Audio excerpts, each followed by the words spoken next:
స్వామి, మీరు రావడం మా అదృష్టంగా భావిస్తున్నాం. అంతా భగవతేచ్ఛ, స్వామి సంకల్పం. మంచి మాట సెలవిచ్చారు. రండి, కూర్చోండి.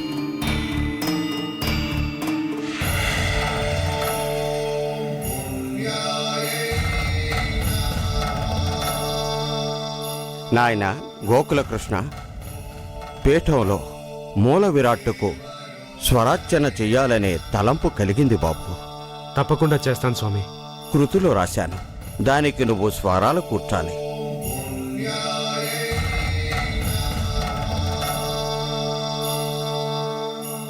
అది నా అదృష్టంగా భావిస్తున్నాను.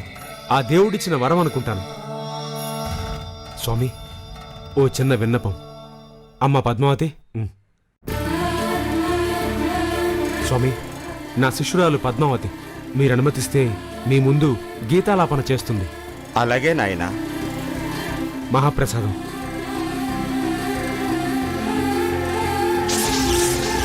నేను వెళ్ళి ఏర్పాట్లు చూస్తాను.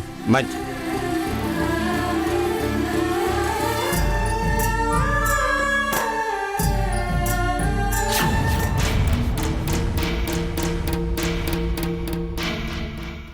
స్వామి, ఇందాక కృష్ణని ఆశీర్వదిస్తూ సంశయంతో ఆగిపోయారు. విషయమేంటో? అమ్మా, బిడ్డను కీడు వెంటాడుతుంది, బిడ్డను కీడు వెంటాడుతుంది.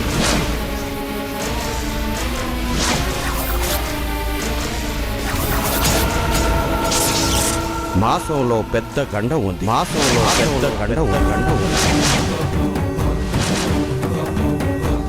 కాపాడుకోండి, కంటికి రెప్పలా కాపాడుకోండి.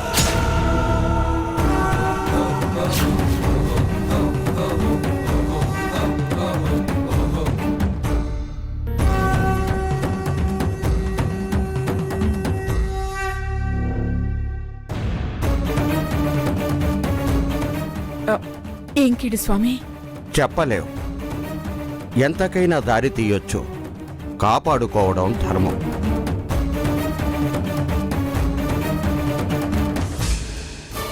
పరిష్కారం ఏమీ లేదా స్వామి? కీడు తొలగించే మార్గం ఏదైనా ఉంటే చెప్పండి. నెల రోజుల పాటు రుద్రాభిషేకాలు, మృత్యుంజయ హోమాలు, అర్చనలు చేయించాలి. గ్రహానుగ్రహం లభిస్తుంది. అలాగే స్వామి, తప్పకుండా జరిపిస్తాను. సహకర్మచారిని చేయిస్తే ఫలితం త్వరగా లభిస్తుంది. భర్త క్షేమం కోసమే కదా, తప్పకుండా చేస్తుంది స్వామి. నేనా? భార్య మీరే కదా.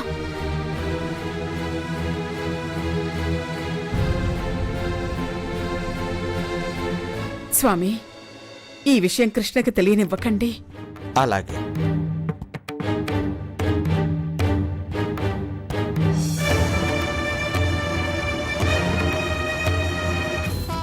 స్వామి, దయచేయండి. రండి.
పైరు పాపలకు జోలలు చూడే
షహబాష్ తల్లి, అద్భుతంగా పాడావు.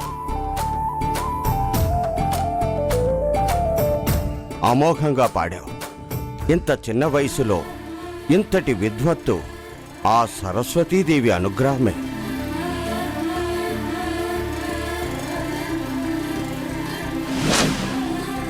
నువ్వు కారణజన్మురాలివి తల్లి.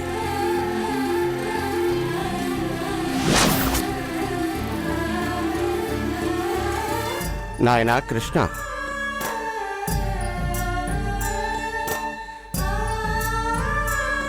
నువ్వు చెప్పింది చాలా తక్కువ అనిపిస్తుంది. నిజం స్వామి. పద్మావతి అపర సరస్వతి. తను నా శిష్యురాలవడం నా అదృష్టం. తనకి సరిగమ్మలు నేర్పించడం నా పూర్వజన్మ సుకృతం.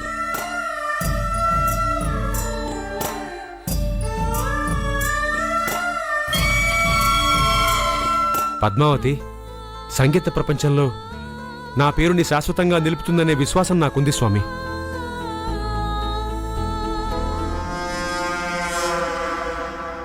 నిలబడవేంటి కృష్ణ?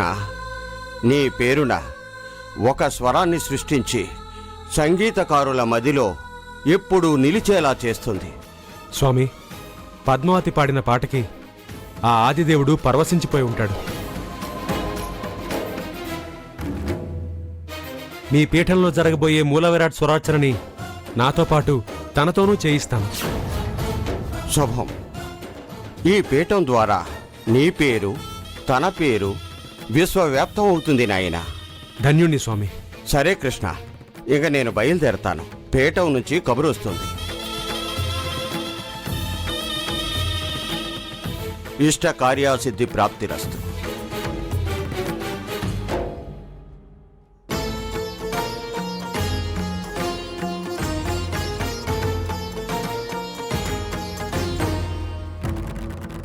పద్మావతి, విన్నావుగా? పీఠంలో మూలవిరాట్ ముందు నువ్వు నేను చేయబోతున్నాను స్తుతి. అలాగే ఈ క్షణం నుంచి నీకీ బానిసత్వం నుంచి విముక్తి. విముక్తి ఏంటే? విముక్తి ఎలా అవుతుంది? ఇది మనం అనుకున్న మాటేగా.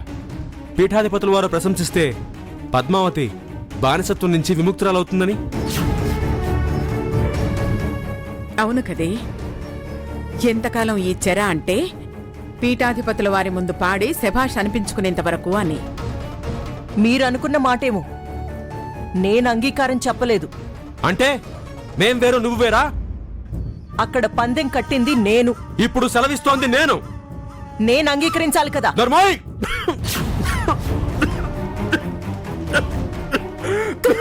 కృష్ణ,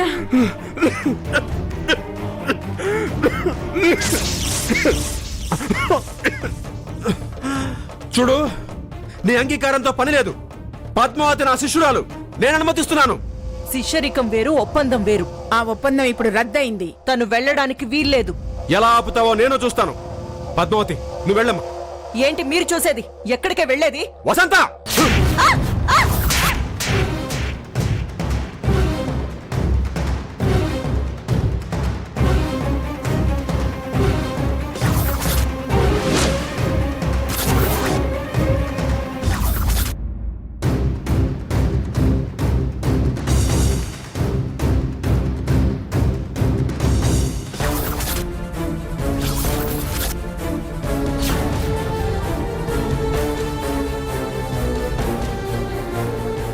మనిషివేనా?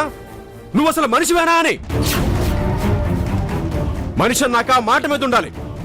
ఇదిగో పద్మావతికి అడ్డు తగిలావంటే ప్రాణం తీస్తా. పద్మావతి, నువ్వు సంగీత ప్రపంచంలో ఉన్నత శిఖరాలను ఎదురోహిస్తావు తల్లి. నా ఆయుష్ కూడా పోసుకుని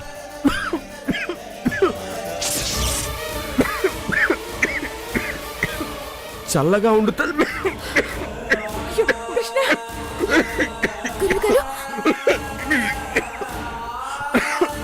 గురువుగారు గురువుగారు గురువుగారు కృష్ణ కృష్ణ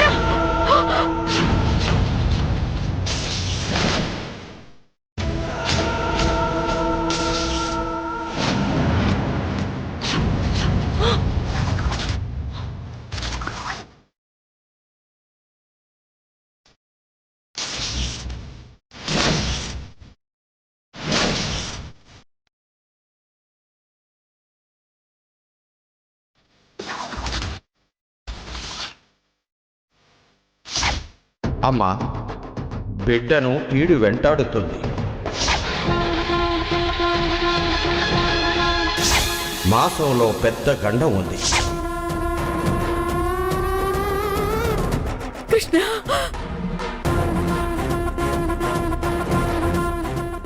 ఏంట్రా ఇది? గురువుగారు గురువుగారు గురువుగారు గురువుగారు గురువుగారు గురువుగారు పద్మావతి, పద్మావతి, ఏమైందమ్మా? పాట పాడమంటే గురువుగారు గురువుగారిని కలవరిస్తున్నావు. ఏం ఆలోచిస్తున్నావు అమ్మా? స్వాముల వారు అనుమతించారు, పాట పాడు. నేను పాట పాడి గెలిస్తే గురువుగారి పరిస్థితి ఎలా ఉంటే వీళ్ళు చూసుకోగలరా? ఈ వసంత చూసుకోలేదా? నేను ఇంట్లో నుంచి బయటకు అడుగు పెడితే గురువుగారి పరిస్థితి చాలా దారుణంగా ఉంటుంది. వద్దు, నేను పాడకూడదు. నేను ఇక్కడే ఉండి గురువుగారి క్షేమం చూసుకోవాలి. ఏంటి పద్మావతి, అటు ఇటు చూస్తున్నా? పాడు, నీకు విముక్తి లభిస్తుందమ్మా. పాడమ్మా.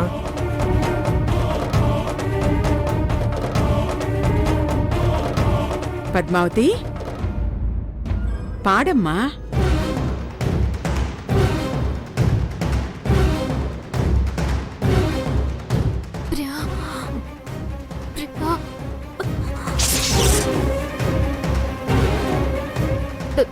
ప్రణతి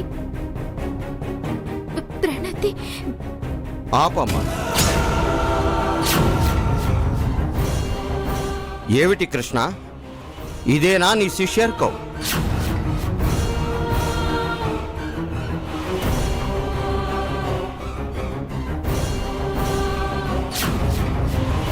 పద్మావతి, ఏంటా పాడటం? భయంగా ఉంది గురువుగారు. భయమా? దేనికి? ఏమో తెలీదు. స్వాముల వారి ముందు పాడాలంటే భయంగా ఉంది.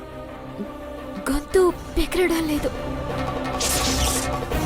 కృష్ణ,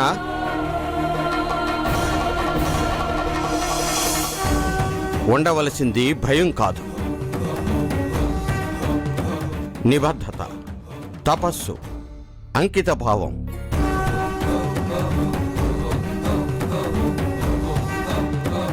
ఇకనైనా నీకు తగిన శిష్యురాల్ని ఎంచుకో. మూల విరాట్టు స్వరార్చనకై కబురు పంపుతాను, సిద్ధంగా ఉండు. ఇక సెలవు.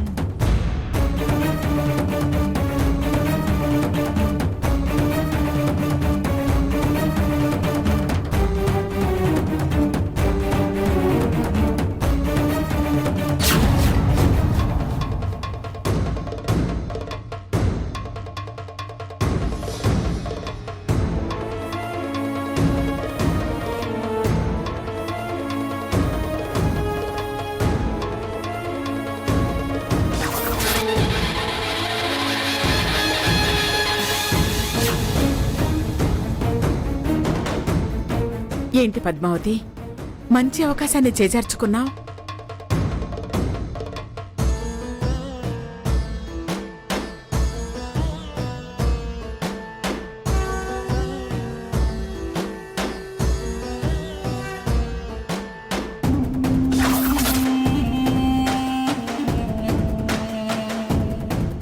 ఏయ్, ఈ జన్మకి నువ్వు ఈ చాకరీ నుంచి బయటపడలేవే.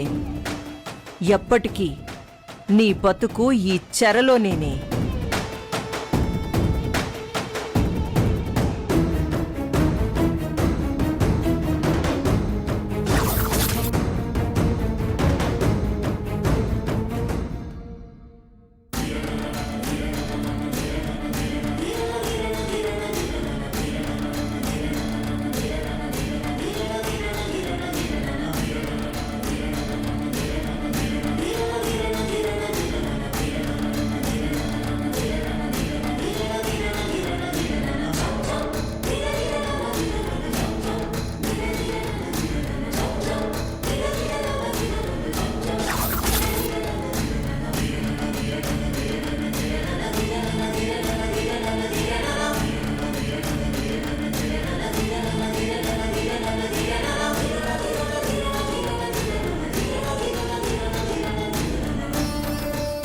గురువుగారు, ఎందుకు వచ్చావు?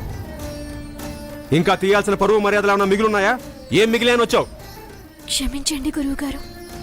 అది సమాధానం కాదు. పాడలేకపోవడానికి కారణం తెలియాలి, వివరణ కావాలి. నిన్ను చాలా గొప్పగా పరిచయం చేశాను, కానీ నాకు హేళన మిగిల్చావు. అయినా నీ సమర్థతను ఎందుకు చంపుకున్నావు? స్థాయి ఎందుకు తగ్గించుకున్నావు? నాకు తలవంపులు ఎందుకు తీసుకొచ్చావు? ముందు మీరు నన్ను క్షమించండి, తర్వాత చెప్తాను. కారణం స్పష్టమైతేనే క్షమిస్తా. పీఠాధిపతుల వారి ముందు నన్ను అవమానపరిచావు. నన్ను ఇంకెప్పుడు గురువు గారిని పిలవద్దు. అయ్యో గురువుగారు, అంత మాట అనకండి. పాడే ప్రయత్నమే చేశాను. ఏంటి? నన్ను మించిన సామర్థ్యం ఉండి పాడే ప్రయత్నం చేయడం ఏంటి? పాడి మెప్పించాలి గాని. మెప్పించాక మీకు పేరు రావచ్చు, నేను ప్రశంసలు అందుకోవచ్చు, కానీ ఆ మరుక్షణం ఈ బానిసత్వం నుంచి నువ్వు విముక్తురాలు అవుతావు. కాదు, అన్యాయం అయిపోయేదాన్ని. అన్యాయం అవడం ఏంటి? ఈ ఇంటితో రుణం తీరిపోయేది.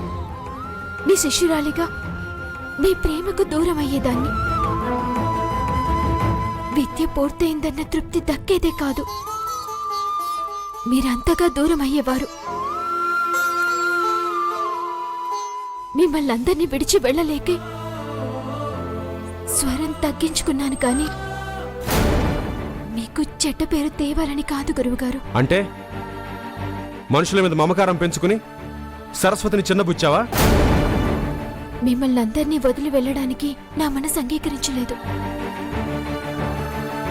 తప్పు చేశావమ్మా, చాలా పెద్ద తప్పు చేశావు. ఈ కుటుంబం కోసం ఓడిపోయి తప్పు చేశావు. ఆరాధనలో అంకిత భావం కావాలి, తపస్సుకి ఏకాగ్రత ఉండాలి. ఈ మమతానురాగాల్ని వదిలేయాలి, అప్పుడే తపస్సు ఫలించేది. గొప్ప అవకాశాన్ని చేజార్చుకున్నావు. నీకు నువ్వు తగ్గి ఈ ఇంట్లో వాళ్ల కోసం నువ్వు బందీవైపోయావమ్మా. నువ్వు చూపించే ప్రేమానురాగాలకి సంతోషించాలో, లేక మంచి అవకాశాలను నువ్వు కోల్పోయినందుకు బాధపడాలో అర్థం కావట్లేదమ్మా.